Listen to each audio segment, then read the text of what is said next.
visto antes. Mira, este es uno de los primeros. 16 caballos que están en competición. Suenan, ¿eh? A ver cómo se da esa curva. Recordamos los participantes, con los datos de los 13, dominó, Jinete Jaime García, los 14 Pichinina, Aisca Villanueva, los 15 Avalón, Cristina Vallejo, los 16 Georgia, Isabel Landa, los 17 Soler Borges, parece que no se sale, los 18 Coa, espectacular, espectacular. 19 Bosá, Manuel Revuelta, vueltas, los 23 Galvá, los 21 Antonio López, los 23 Ya nos queda la última prueba que vaya a ser el 24 va muy bien. La curva está muy mala ahí. Está muy mala la curva. A ver si se sale alguno. Parece que está claro quién va a ganar porque no se ha dejado la curva perfecta. No es que tenía prisa de salir, ¿qué te he dicho? Sí. La 23.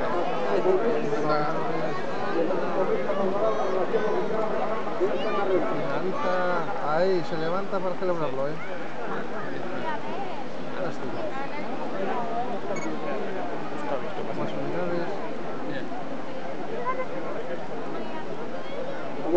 medio espectáculo de caballos, a una carrera muy super disputada y con una muy buena participación.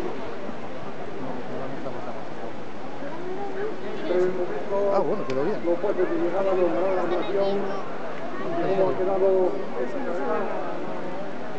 En primera posición, oficiosamente, tenemos que fue el caballo Avalón, número... Ese es una esclava de la fotografía.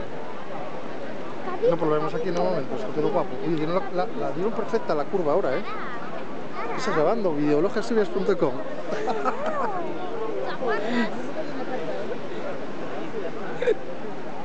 El blanco va el primero. Acabaron. ¿Ya acabaron? ¡Hala, vaya como han montado! ¿Y por qué dan vueltas? Ah, esto es la carrera. Sí.